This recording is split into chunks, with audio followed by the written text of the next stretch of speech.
I Know Why the Caged Bird Sings by Maya Angelou. Chapter 25. Knowing Mama, I knew that I never knew Mama. Her African bush secretiveness and suspiciousness had been compounded by slavery and confirmed by centuries of promises, promises made and promises broken. We have a saying among Black Americans which describes Mama's caution. If you ask a Negro where he's been, he'll tell you where he's going. To understand this important information, it's necessary to know who uses this tactic and on whom it works. If an unaware person is told a part of the truth, it's important that the answer embody truth. He is satisfied that his query has been answered. If an aware person, one who himself uses this stratagem, is given an answer which is truthful but bears only slightly, if at all, on the question, he knows that information he seeks is of a private nature and will not be handed to him willingly. Thus, direct denial, lying, and the revelation of personal affairs are avoided. Mama told us one day that she was taking us to California.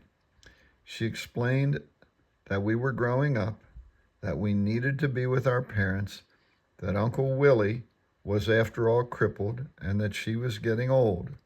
All true, and yet none of these truths satisfied our need for the truth. The store and the rooms in back became a going-away factory. Mama sat at the sewing machine all hours, making and remaking clothes for use in California. Neighbors brought out of their trunks pieces of material that had been packed away for decades and blankets of mothballs. I'm certain I was the only girl in California who went to school in watermarked Morier skirts, Morier skirts, and yellowed satin blouses, satin black crepe dresses, and crepe de chine underwear. Whatever the real reason, the truth, for taking us to California, I shall always think it lay mostly in an incident in which Bailey had the leading part. Bailey had picked up the habit of imitating Claude Rains, Herbert Marshall, and George McCready. I didn't think it at all strange that a 13-year-old boy in the unreconstructed southern town of Stamps spoke with an English accent. His heroes included D'Artagnan, and the Count of Monte Cristo. And I'm sorry I screwed up D'Artagnan. And he affected what he thought were their swashbuckling. I'm not stopping. His heroes included D'Artagnan and the Count of Monte Cristo, and he affected what he thought were their swashbuckling gallantries.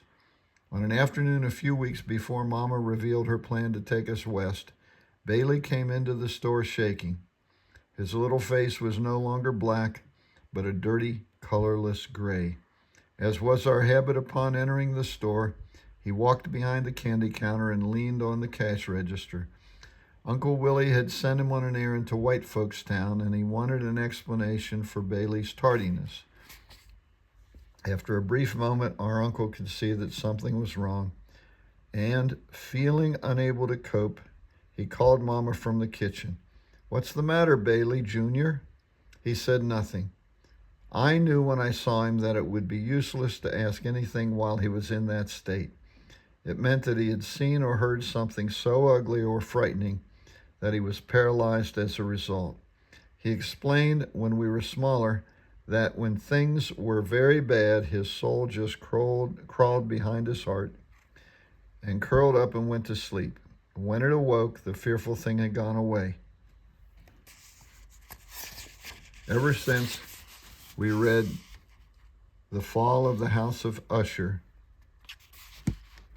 We had made a pact that neither of us would allow the other to be buried without making absolutely, positively sure, that was his favorite phrase, that the person was dead.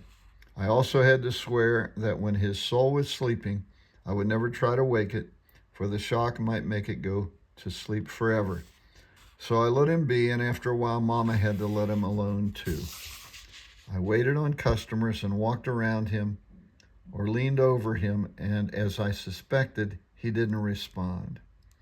When the spell wore off, he asked Uncle Willie what colored people had done to white people in the first place. Uncle Willie, who never was one for explaining things because he took after Mama, said little except that colored people hadn't even bothered a hair on white folks' heads. Mama added that some people said that white folks had come over to Africa. She made it sound like a hidden valley on the moon, and stole the colored people and made them slaves. But nobody really believed it was true. No way to explain what happened, blows and scores ago. But right now they had the upper hand. Their time wasn't long, though. Didn't Moses lead the children of Israel out of the bloody hands of Pharaoh and into the promised land? Didn't the Lord protect the Hebrew children in the fiery furnace, and didn't my Lord deliver Daniel? We only had to wait on the Lord. Bailey said he saw a man, a colored man, who nobody had delivered. He was dead. If the news hadn't been so important, we would have been visited with one of Mama's outbursts and prayers. Bailey was nearly blaspheming. He said, the man was dead and rotten, but not stinking, but rotten. Mama ordered Jew, watch your tongue. Uncle Willie asked, who was it?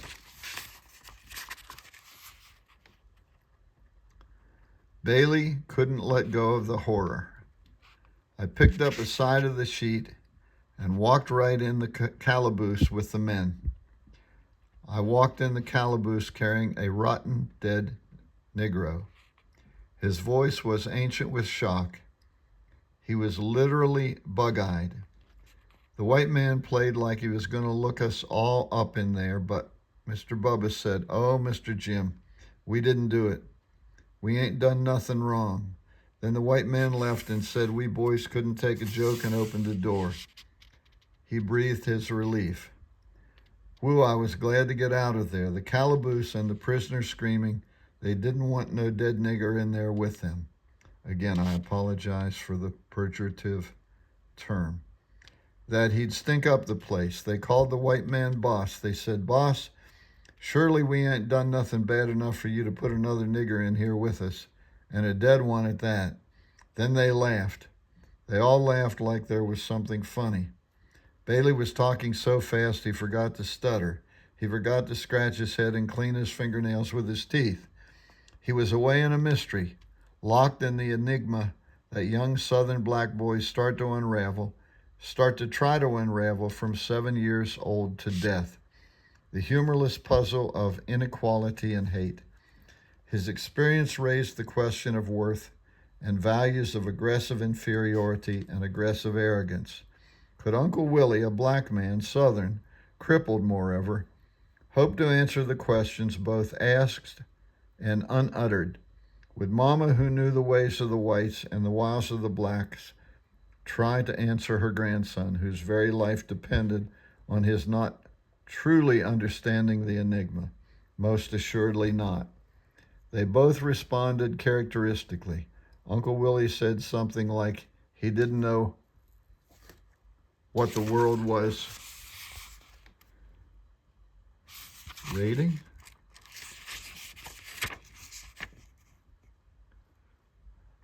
Oh, God.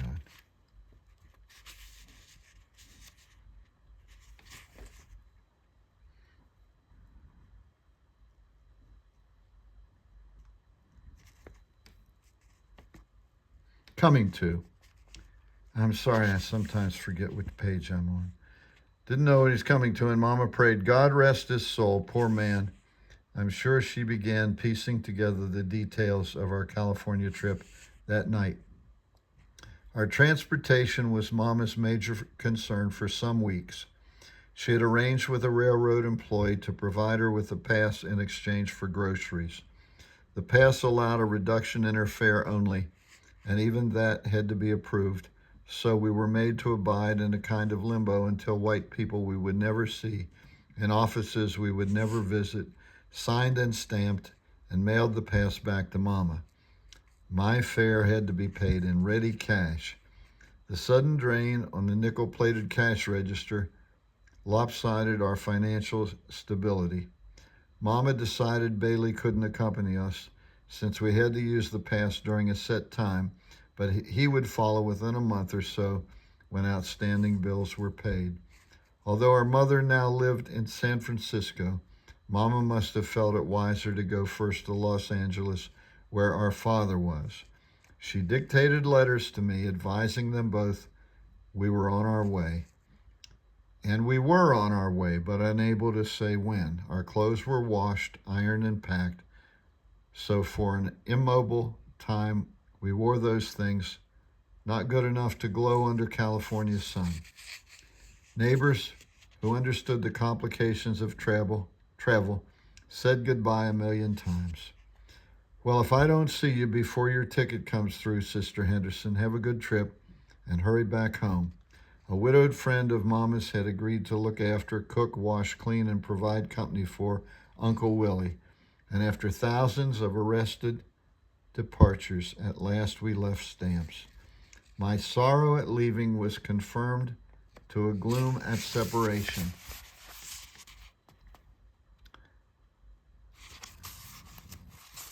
I think it was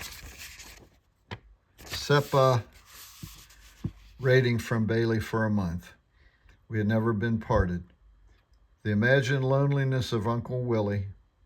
He put on a good face, though at 35, he'd never been separated from his mother. And the loss of Louise, my first friend. I wouldn't miss Mrs. Flowers, for she had given me her secret word, which called forth a jinn who was to serve me all my life. Books.